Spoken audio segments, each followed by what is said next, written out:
We've made plans with €4.27. There, we are supposed to pay our children's school fees. With the same amount, we are supposed to pay off hospital loans. With the same amount, bosses are supposed to pay their laborers. To avoid problems in the camps, the government just needs to look into it. Otherwise, we'll end up saying that over €4.27 was just an election campaign ploy. In January, the Cocoa Council, which regulates the sector, said it will buy back any unsold beans. However, some cooperatives said only 45 of its 380 stored tons had been taken away. Chad has begun an urgent relocation of refugees from the border with Sudan amid rising insecurity. The Chadian President Mohamed Idris Deby had ordered an immediate evacuation in Enedi East Province over the weekend, with the government targeting to relocate at least 2,300 refugees, mostly women and children. Deby had directed the military to deploy across the border, signaling retaliatory action after a recent drone attack killed at least 17 people. The Chadian government said last week that it was going to deploy military across the border to potentially counter recent attack from the Sudan side, threatening further infiltration into Sudan if attacks persist. Hundreds of thousands of Sudanese refugees have poured across the border into Chad since the conflict began. Chad closed its border for a period shortly after Sudan plunged into chaos in April 2023 when the military went a tete-a-tete with the RSF rebels. Political tensions are rising in Zimbabwe. Opposition leader Tendi Biti has been granted bail after spending the weekend in detention. He was arrested near the Mozambique border alongside an activist accused of holding a public meeting without notifying authorities. The case is part of a bigger story. Zimbabwe is facing growing unrest over proposed constitutional changes that could extend President Emerson Mnangagwa's rule beyond 2028 and shift presidential elections from a public vote to parliament. Mnangagwa, who came to power in 2017 after Robert Mugabe stepped down, is already serving his second term under the current constitution. Critics say the proposed changes threaten democracy and accuse authorities of intimidation, abductions and repression. The ruling ZANU-PF party denies any wrongdoing.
This is the land.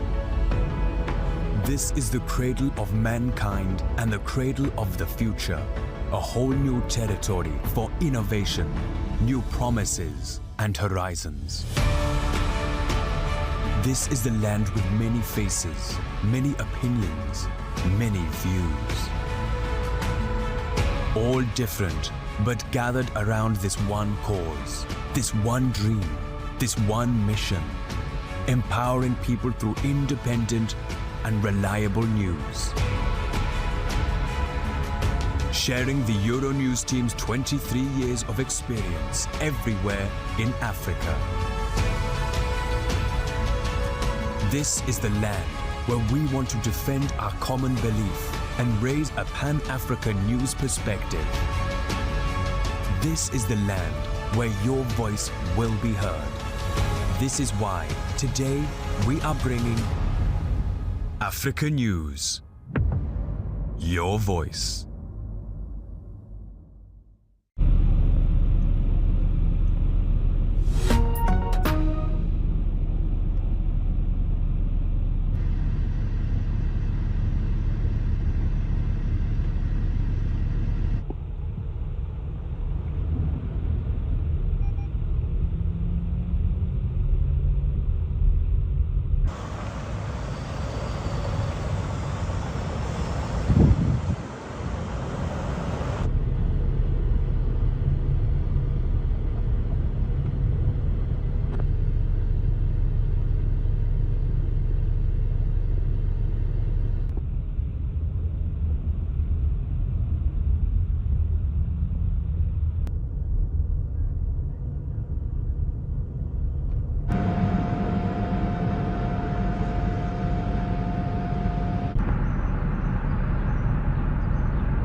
Sta riprendendo.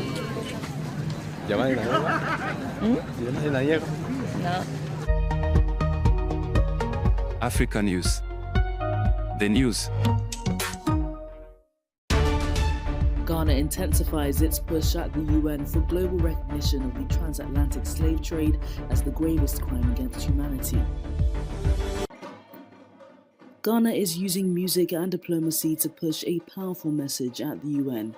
President John Mahama says the transatlantic slave trade must be recognized as the gravest crime against humanity rooted in the dehumanization of African lives. The atrocities that were committed against enslaved Africans, the myriads of injustice that were born of slavery and carried forward into successive social framework took place specifically because those persons were considered objects, not human beings. Ghana's foreign minister explains the importance of the resolution his country submitted at the UN. With all our international partners, it has to be put in context. We are not ranking pain. We are not saying that our pain should be valued more than your pain. But when you hear some Western leaders say that this is a matter in the past, let's leave it in the past. We are only looking forward. That, with all due respect, is a very insensitive thing to say. It means that you still do not value our dignity. You do not value our self-worth. How can you just look at us in the face and say, leave these matters in the past? Why have you not left other matters in the past? Why has the Holocaust not been left in the past? Ghana's foreign ministry is now ramping up efforts to document and preserve the historical evidence of slavery and the transatlantic slave trade. The Iranian Parliament Speaker Mohammad Bagher Khalibaf denied on Monday that Iran was negotiating with the US to end the war. Hours earlier, US President Donald Trump said the US was currently holding negotiations with Iran and that Iran wanted to reach a deal to end the war. Iran refuted that there had been any high-level communications with the White House and dismissed Trump's rhetoric as a thinly veiled attempt to manipulate jittery global markets. Mr. Khalibaf shared a message on social media saying that our people demand the complete and humiliating punishment of the aggressors, and mentioned that all officials stand firmly behind their leader and people until this goal is achieved, and that no negotiations have taken place with the U.S. Mr. Khalibaf emphasized in this message that fake news has been spreading in order to manipulate the financial and oil markets. On Monday, the New York Times, citing U.S. senior defense officials, reported that the Pentagon is now weighing a possible deployment of airborne troops to support military operations in Iran. In Kenya, hundreds of fuel retailers are running short of supplies due to the current war in the Middle East, according to sector representatives. The chairman of the Petroleum Outlets Association of Kenya, Martin Chamba, told Reuters that about 20% of the country's independent fuel dealers were affected. Kenya obtains all its fuel supplies from the Middle East through government-facilitated deals with Gulf producers and refiners. On March 14th, the state-run sector regulator froze prices for petroleum products despite the spike in oil costs globally. Kenyan fuel retailers said they are pressuring authorities to allow them to source fuel from private suppliers. Global oil prices jumped earlier in March as the war in the Middle East disrupted transit through the Strait of Hormuz. The Democratic Republic of Congo is preparing to hold its second general census more than 40 years after the previous one conducted in 1984. On Monday, responsible bodies met in Kinshasa for a roundtable aimed at mobilizing financial support for this population and housing census project. The main goal is to secure firm commitment from all partners in order to raise the resources needed for the vast operation, which is now considered a national priority by the President Tshisekedi.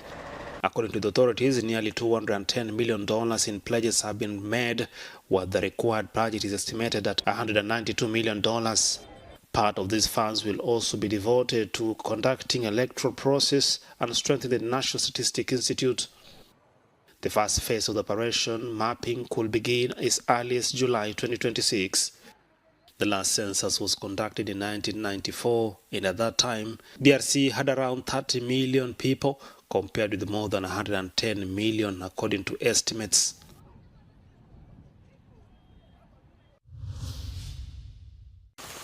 An endangered mountain gorilla has given birth to twins in the Virunga National Park in the Eastern Democratic Republic of Congo, 2 months after the birth and discovery of another set of gorilla twins.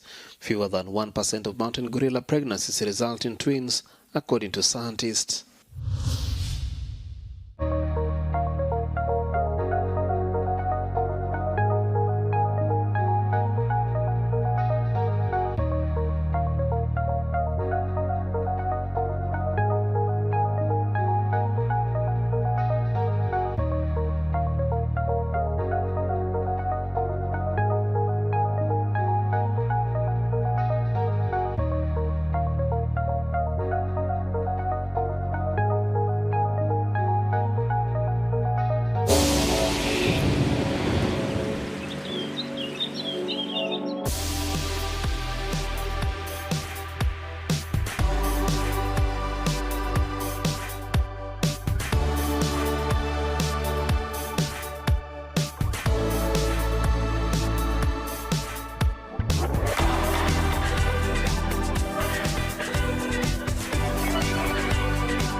We are a promise. We are ambition. We challenge. We are independent. We have the highest objectives to cover every story that matters in every corner of the world. A new voice among nations. Africa News.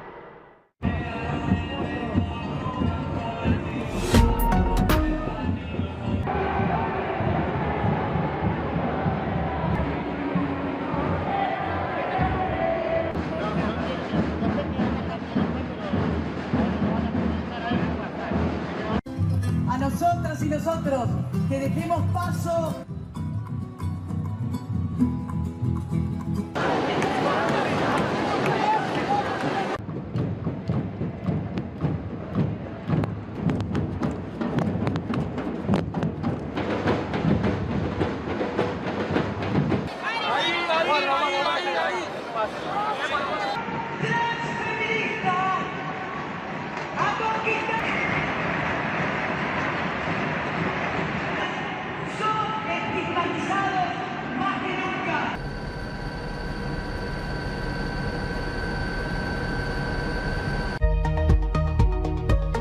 Africa News. The news. Off the coast of Senegal, the fish are disappearing. In the port town of Rufisque in the Dakar suburb, fishermen who have worked in these waters for decades say industrial and illegal fleets have stripped the sea bare. The phenomenon is robbing the West African nation of a traditional source of nutrition and income. Bon, parce qu'il y avait de l'abondance There was plenty. There were a lot of fish. You didn't even have to go far to find fish. It was extraordinary. But little by little, over the years, it decreased bit by bit, so we no longer have fish.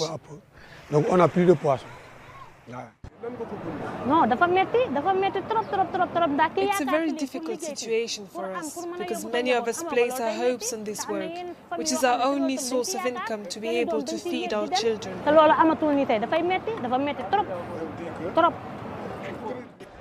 Many bottom trawlers and industrial ships flagged to Senegal actually belong to foreign owners and send their catches abroad. Experts say these practices endanger Senegal's food security and deprives the national economy of crucial revenue. Foreign fishing vessels have taken advantage of our resources. As you can see, they are taking advantage of our resources and doing with them as they please. The unfortunate thing is that they do not take on board any observers who can monitor them and collect statistical data, because without data we cannot assess our seas. Members of coastal fishing communities have become increasingly desperate. Many young men are now choosing to leave along the deadly Atlantic migration route in the hopes of joining Europe. Fisherman Ibrahim Amar lost one of his sons to the sea. There is no more hope, and since the young fishermen no longer have any hope of staying at home, they have no choice but to go elsewhere to look for a better life. And they think that elsewhere maybe it's better. What has happened. Some have made it, some have drifted, some have capsized, some have disappeared. Alongside industrial and illegal practices, climate change is also threatening the country's fishing community. More than 82,000 people in Senegal work in fishing, according to the latest census information. The Iranian Parliament Speaker Mohammed Bagher Khalibaf denied on Monday that Iran was negotiating with the U.S. to end the war. Hours earlier, U.S. President Donald Trump said the U.S. was currently holding negotiations with Iran and that Iran wanted to reach a deal to end the war.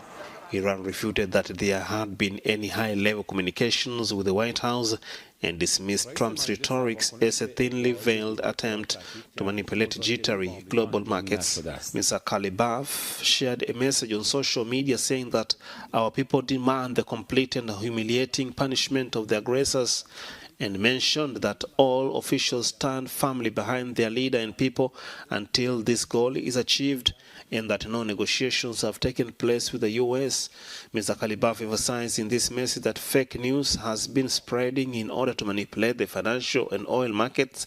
On Monday, the New York Times, citing U.S. senior defense officials, reported that the Pentagon is now weighing a possible deployment of airborne troops to support military operations in Iran.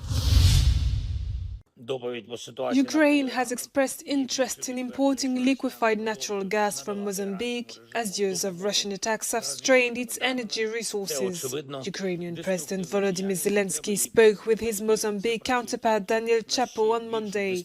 After the meeting, Zelensky wrote on X that Ukraine could help Mozambique counter security challenges in exchange for additional energy supplies. The Southern African nation has been battling a jihadist insurgency since 2017. Before Russia's full-scale invasion in 2022, Ukraine's domestic gas production covered almost all of its needs. But in the past 4 years, Russian strikes have severely crippled its production infrastructure. Last year, according to Reuters, Central Bank Governor Andriy Pishny said Ukraine has lost about half its gas output. Meanwhile, Mozambique is a major African gas producer. Ongoing gas projects with companies Total Energies and Eni could boost the country's exports. A California court has awarded over $19.25 million in damages to a woman who accused actor Bill Cosby of drugging and sexually assaulting her somewhere in the early 1970s. The case was brought by Donna Monsinger, now in her 80s, who told the court that the former entertainer picked her up in 1972 and offered her a drink along with a tablet she believed was harmless. She said she soon lost control of her body and faded in and out of awareness. The 88-year-old Cosby rejected the claim. His lawyers argue that her account lacks clear recollection of events and insisted no assault occurred. His attorney, Jennifer Bonjin, says she intends to challenge the verdict. The amount awarded relate to damages determined by the jury, with a separate decision on possible additional penalties still pending.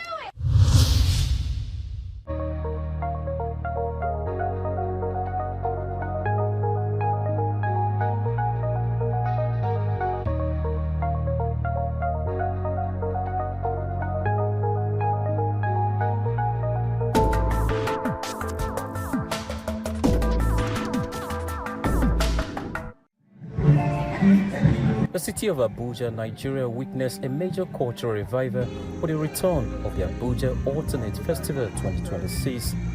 The much anticipated music festival organized by Bluetooth Entertainment delivered a renewed celebration of alternative music, art and creative industry development. Since its debut in 2021, the festival has carved a niche as a sanctuary for its artists whose sounds defy conventional trends. Organizers say the Abuja Alternate Festival is a blueprint of independent creators turning raw talent into sustainable global brands. Creates a home for not just alternate acts, but the music the music business and the ecosystem of music in its entirety. So the first edition was artist focused.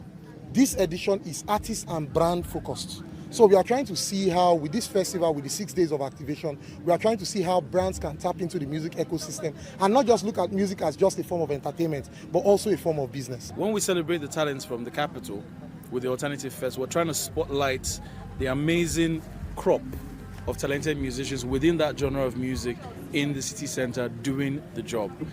According to artistic legends, the show has become a staple in Abuja's cultural calendar, offering a platform for discovery and artistic expression.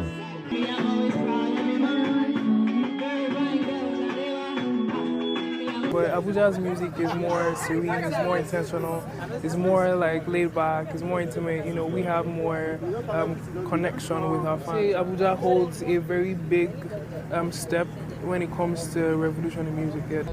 There should be like special support for entertainment from the government. I think if they can support artists, give them some sort of capital to start, but most importantly collaborations. When artists start collaborating with other people and other people are receptive to collaborate, I think good. Since inception, it has attracted thousands of fans and earned recognition for its sound quality and energetic atmosphere. Michael Dibia, African News, Abuja, Nigeria.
Africa now has its own voice. This is Africa News, the only international news channel made for Africa. An independent voice, bringing you unbiased reporting and all the voices shaping the future of the continent. Find out what Africa has to say. Africa News, your voice.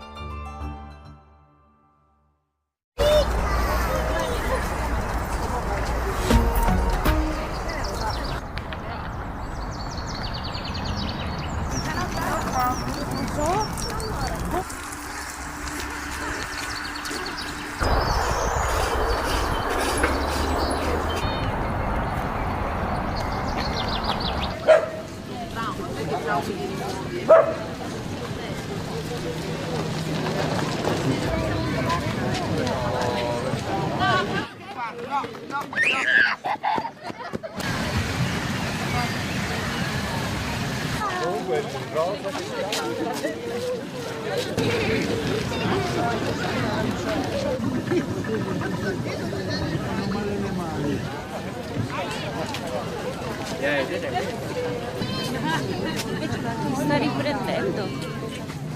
¿Llamas en la ¿Mm? ¿Llamas en la Diego? No.